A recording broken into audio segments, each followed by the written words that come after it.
یہ فرمائیے گا کہ ختم نبوت حلف نامے میں تبدیلی کا جو معاملہ تھا اور اس حوالے سے جو تفصیلی فیصلہ آیا ہے جس سے شوکت صدیقی صاحب کا، تو اس پر آپ کیا کہیں گے کہ یہ فیصلہ بالکل ٹھیک فیصلہ تو بالکل ٹھیک ہی ہے، ظاہر سی بات ہے۔ اس فیصلے کے اندر جو تفصیل سے بیان کی گئی چیزیں ہیں، نکات ہیں، تو اس فیصلے کو آپ کس طرح سے دیکھتے ہیں کہ اس سے ختم نبوت کا جو معاملہ ہے وہ کس طرح مضبوط ہوگا، اور جو ختم نبوت کے منکر ہیں جو لوگ، ان کے خلاف یہ فیصلہ کس طرح سے مطلب ثابت ہوگا؟ کیا وہ مزید اس طرح کی کوئی اس طرح کی کارروائیاں کر سکتے ہیں جس سے ختم نبوت کو پر حرف آئے؟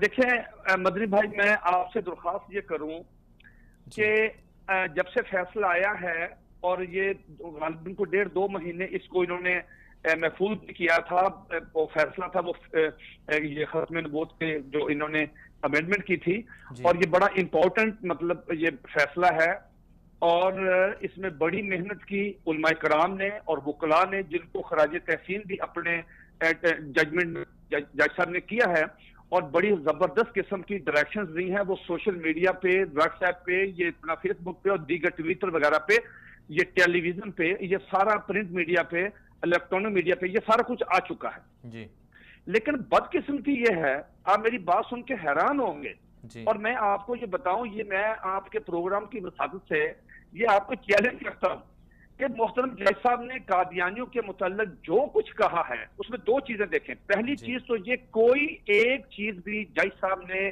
قانون اور آئین کے منافی یا اباؤٹ دا لا نہیں کہی۔ یہ جی سارا کچھ آئین کے اندر اور قانون کے اندر جو ہے وہی کچھ لکھا۔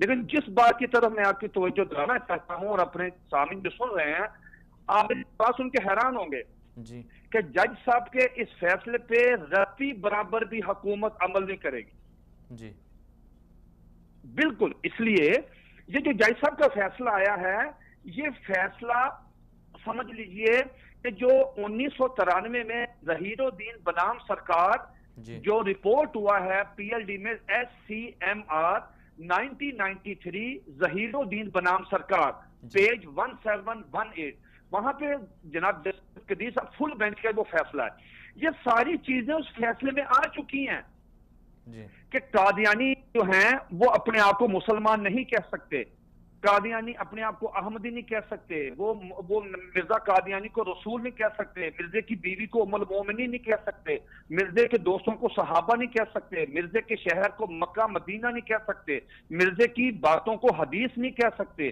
مرزے کی اترنے والی نام نہاد وحی کو قرآن نہیں کہہ سکتے۔ اب یہ ہمارا مسلمانوں، یہ دیکھیں، یہ ہمارا جی رائٹ ہے کہ کوئی بالکل آدمی ہمارے شعائر اسلامی پہ حملہ آور ہو، ہماری دل آزاری کرے، تو حکومت نے قانون بنایا ہوا ہے۔ سپریم کورٹ میں خود قادیانی گئے ہیں کہ جناب یہ دیکھیں، یہ ہمیں روک رہے ہیں اذان دینے سے، شعائر اسلامی استعمال کرنے سے، کلمہ پڑھنے سے۔ تو عدالت نے کہا کہ آپ ہمارے پاس آئے ہیں حقوق لینے کے لیے، جی تو دھوکے بازوں کے حقوق نہیں ہوتے۔ آپ مسلمانوں کو دھوکہ دیتے ہیں، آپ ایکچوئل غیر مسلم ہیں، جبکہ آئین اور قانون آپ کو غیر مسلم اور شرعی طور پہ بھی غیر مسلم، لیکن آپ اپنے آپ کو مسلمان کہتے ہیں۔ بالکل لہذا جب آپ کلمہ پڑھتے ہیں محمد، اس سے مراد آپ، نعوذ باللہ، یہ سپریم کورٹ نے لکھا ہے اس میں فل بینچ نے کہ آپ جی محمد سے مراد مرزا غلام احمد قادیانی لیتے ہیں۔ تو اس وقت سپریم کورٹ نے کہا تھا کہ جو قادیانی کلمہ پڑھے، جو قادیانی اس کی دکان سے برآمد ہو، اس کے گھر سے، اس کی پاکٹ سے، کیلنڈر پہ، ڈائری پہ اگر یہ برآمد ہو جائے کہ کوئی قادیانی کلمہ، کیوں؟ مرزا غلام احمد قادیانی کی کتابوں میں، لٹریچر میں، اس کے بیٹوں، یہ پورا سپریم کورٹ نے سب کچھ ڈسکس کر دیا ان کی کتابوں سے۔ وہ جی تو سر پکڑ کے بیٹھ گئے۔ تو اس وقت سپریم کورٹ نے کہا تھا کہ جو قادیانی محمد لفظ استعمال کرے گا، جی اس پہ 295 پاکستان کے تعزیرات پاکستان کی 295C کے تحت پرچہ درج ہوگا۔ آپ مجھے پورے پاکستان میں بتائیں کہ تمام قادیانیوں نے اپنے گھروں کے باہر، اپنے مکانوں کے باہر، اپنے دکانوں کے باہر پورا ربوہ چنار نگر بھرا پڑا ہے کلمے سے لکھا ہوا ہے، اور وہ مذاق اڑاتے ہیں سپریم کورٹ کا، مسلمانوں کا، کہ آپ سرکاری اب ہم جوتے کی نوک پہ رکھتے ہیں قانون کو اور سپریم کورٹ کے فیصلوں کو۔ ایک سنگل ون بھی کسی قادیانی کے خلاف اس بات پہ پرچہ نہیں۔ جب آپ نے سپریم کورٹ کو نہیں پوچھ رہے تو یہ حکومت کی کمزوری ہے۔ سپریم جی کورٹ نے تو فیصلہ دے دیا۔ اب آپ دیکھیں، یہاں پہ ریٹرننگ افسر کسی آدمی کو کرتا ہے کہ الیکشن سے آؤٹ کرتا ہے کہ تم نے ایفیڈیوٹ صحیح نہیں دیا، تو کیا ہوتا ہے ہائی کورٹ والا اس کو بحال کر دیتا ہے، اسی وقت وہ الیکشن لڑنے کے اہل ہو جاتا ہے۔ اتنی طاقت ہائی کورٹ کی۔ اس کے بعد ہائی کورٹ اگر نہیں کرتی تو سپریم کورٹ چلے جاتے، سپریم کورٹ الاؤ کرتی ہے، جیسے کہ ہمارے یہاں پہ کئی امیدوار ہیں جن کو سابق وزیر اعظم ہمارے شاہد خاقان عباسی صاحب ہیں اور لوگ ہیں آسن اقبال وغیرہ، اور ان کو جی بالکل لگا دی۔ اس کے بعد تھوڑا مانتے ہیں جب وہ ختم نبوت پہ کوئی چیز دیتی ہے تو پورے پاکستان کی جو انتظامیہ، سول انتظامیہ، وہ اس پہ رتی برابر بھی اس کو اہمیت نہیں دیتی اور کبھی اس پہ امپلیمنٹیشن نہیں ہوتی۔ جی یہ ساری باتیں تو سپریم کورٹ نے آج سے 18 اور 25 سال پہلے کہہ دی 1993 میں۔ جی تو یعنی کہ اس فیصلے کا بھی کوئی فائدہ اس وقت تک نہیں ہے جب تک حکومت اس فیصلے پہ امپلیمنٹیشن ہی کوئی۔ اسی لیے کل میری جو پٹیشنر ہے مولانا علوہ سیاح صاحب، میری یہی بات ہوئی تو مولانا نے کہا کہ ہم 6 مہینے کے بعد دیکھیں گے اور اس کی بعد کنٹیمپٹ آف کورٹ کی ایک اور اپلیکیشن وہاں پہ دیں گے۔ لیکن بات یہ ہے کہ پوری ختم نبوت کے مسئلے پہ ان کو سانپ سونپ جاتا ہے، کیوں نہیں عمل درآمد کرواتے؟ سپریم کورٹ نے جو فل بینچ نے اور جناب جسٹس صاحب سے میں سمجھتا ہوں کہ فیصلہ بہت زبردست ہے، مسلمانوں کی امنگوں کے مطابق ہے اور یہ آئین اور قانون کے مطابق ہے، لیکن اس پہ عمل درآمد نہیں ہوگا۔ جی تو اس کے عمل درآمد ہونے کے لیے ہمیں کیا کرنا چاہیے پاکستان کے عوام کو جو رسول پاک صلی اللہ علیہ وسلم سے محبت رکھتے ہیں؟ دیکھیں، یہ پہلی بات یہ ہے کہ قانون پہ جب آپ عمل نہیں کریں گے جی تو وہ قانون ہاتھ میں لیں گے۔ جی جب لوگوں کو پتہ ہوگا کہ ایک قادیانی کلمہ لکھتا ہے اور محمد سے مراد مرزا غلام احمد قادیانی لیتا ہے، اس کا خون کھولتا ہے کہ قادیانی لٹریچر تقسیم کرتا ہے اور وہ مرزا غلام احمد قادیانی کو اس کی بیوی کو ام المومنین کہہ رہا ہے، مرزا قادیانی کے دوستوں کو صحابہ کرام کہہ رہا ہے، مرزا کے پہلا خلیفہ نور الدین کو ابو بکر صدیق رضی اللہ تعالیٰ عنہ کہہ رہا ہے، مرزا کا بیٹا بشیر الدین محمود کو حضرت عمر فاروق رضی اللہ تعالیٰ عنہ کہہ رہا ہے۔ اس کا خون کھولتا ہے، اشتعال آتا ہے۔ نبی علیہ الصلوۃ والسلام کی محبت اور صحابہ کی محبت میں ایک غرق مسلمان اب کیا کرے؟ اس کے پاس کیا راستہ ہے؟ وہ یا تو مر جائے، اگر زندہ ہے تو اس کی غیرت گوارا نہیں کرتی، وہ جب پرچہ دل کروانے جاتا ہے تھانے دار سنتا ہی نہیں ہے، وہ کہ چلو یار یہ فرقہ واریت ہے۔ اس کو ہائی کورٹ کے فیصلے، سپریم کورٹ کے فیصلے، اس کو آئین دکھاتے ہیں، وہ مانتا نہیں ہے، اس کی تعلیمی میٹرک ہوتی ہے، وہ کہتا زیادہ بات کرو گے نیشنل ایکشن پلان کے تحت تمہارے خلاف پرچہ دے دوں گا۔ پھر وہ بچہ کیا کرتا ہے؟ پھر وہ بچہ اس قادیانی کو نقصان پہنچاتا ہے۔ پھر لا اینڈ آرڈر کی ہوتی ہے صورتحال، اور جب کسی قادیانی کو نقصان پہنچتا ہے تو ہمارا جو غیر ملکی میڈیا CNN BBC یہ اس پہ تبصرے آ جاتے ہیں، مسلمانوں میں برداشت نہیں ہے، مسلمان اشتعال انگیز ہیں، مسلمانوں کو چاہیے کہ صبر کریں، مسلمان جو ہے وہ یہ ہیں فلاں ہیں۔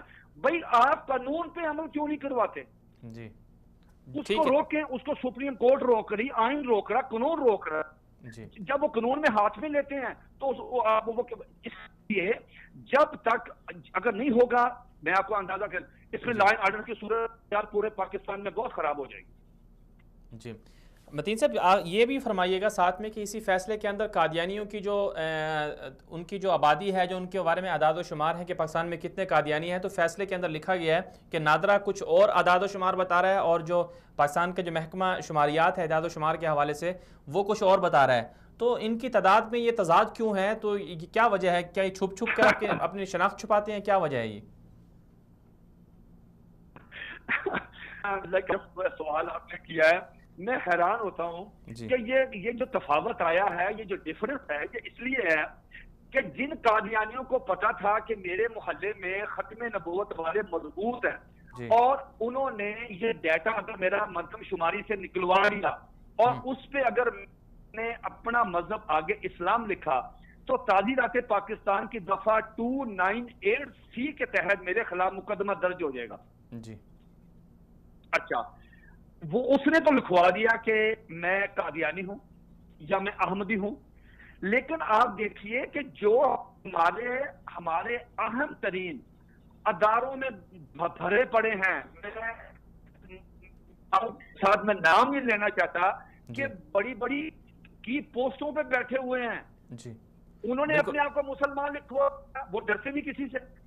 آپ ان کے آپ لاہور متین صاحب, جی بالکل, تشریف میں یہاں پر ایک بات ایڈ کرنا چاہوں گا متین صاحب آپ کی بات کے ساتھ, کہ اسی فیصلے کے اندر جسٹس صدیقی صاحب نے جسٹس صدیقی صاحب نے لکھا ہے کہ پرویز مشرف کے دور میں قادیانی اہم عہدوں تک پہنچے ہیں. جو ان کا پرسنل سیکرٹری تھا, ان کے بارے میں انہوں نے لکھا ہے فیصلے میں. جسٹس شوکت صدیقی صاحب نے خود لکھا ہے کہ ان کا جو پرسنل سیکرٹری تھا, غالباً کیا نام تھا ان کا, وہ بھی قادیانی تھا. تو آپ کی بات بالکل ٹھیک ہے کہ اہم عہدوں میں بھی پہنچ جاتے ہیں.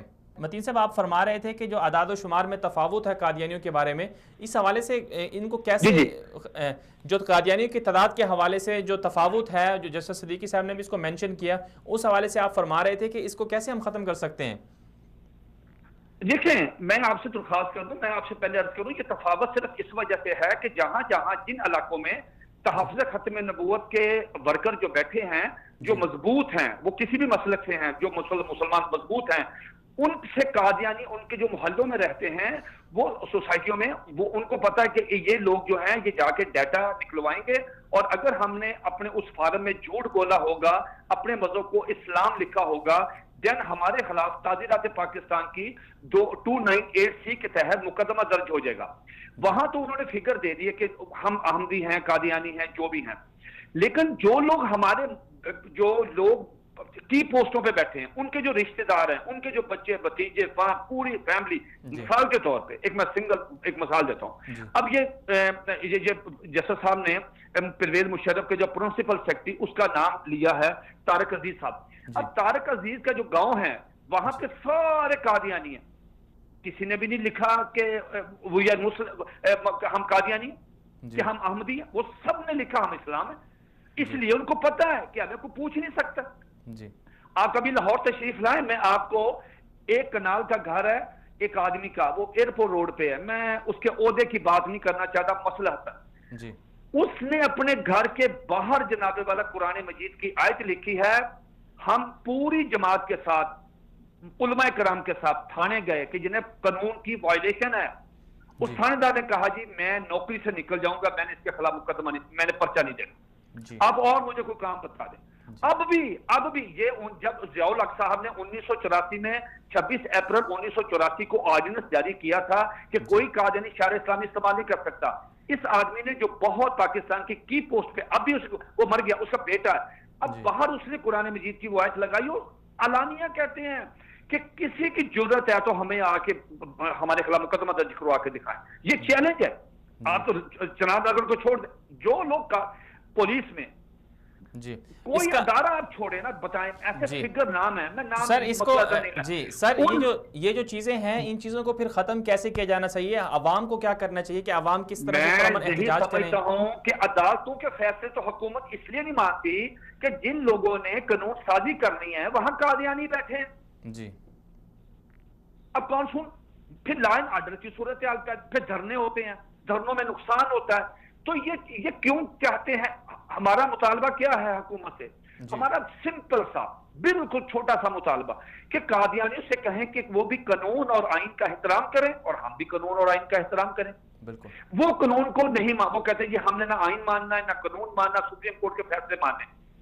اب اتنا زیادہ پاکستان میں, آپ دوستوں کی وجہ سے پاکستان میں اتنا شعور آ چکا ہے کہ اب اس پہ کوئی کمپرومائز نہیں. اب دیکھیں, دو صورتیں ہوں گی, یا جو قادیانی وائلیشن کرے گا قانون کی, اس کو یا تو قانون کے آگے اپنا سر جھکانا ہوگا, قانون کا احترام کرنا ہوگا.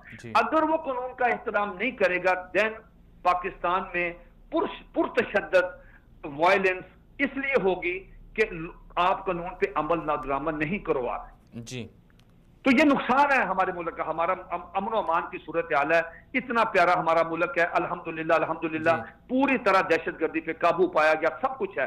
لیکن یار یہ مطالبہ ہم کرتے ہیں کہ قادیانیوں سے کہیں کہ وہ آئین, قانون اور سپریم کورٹ کے فیصلوں کا احترام کریں. یہ کون سا بھلا ایسا ہے مطالبہ جس کو حکومت نہیں سختی سے کہا جائے وہاں کے ڈی سی او حضرات کو کہ آپ کے علاقے میں جو قادیانی ان فیصلوں کی روشنی میں جو قادیانی قانون کی وائلیشن کرتا ان کو اپنے آفس بلائیں, ان سے کہیں کہ انسان بنیں, جی ہم آپ کی ہم آپ کو حفاظت نہیں دے سکتے. دیکھیں جج صاحب نے بار بار لکھا ہے کہ ان اقلیتوں کا تحفظ کرنا ہمارا فرض ہے, لیکن اقلیت کو بھی تو چاہیے نا کہ وہ قانون کا احترام اور مسلمانوں کی اکثریت کے جو مذہبی جذبات ہیں ان کا احساس کریں. ہم تو ان سے مانگتے کچھ نہیں, ہم تو یہ کہتے ہیں کہ یار آپ مرزا غلام احمد قادیانی کو محمد رسول اللہ نہ کہیں, اب مرزے کی بیوی کو ام المومنین یہ نہ کہیں. اب یہ کون سا ہے دنیا میں جو لوگ کہیں گے کہ بھی آپ کا مطالبہ قادیانیوں سے غلط ہے؟ ہم تو بھیک مانگ رہے ہیں.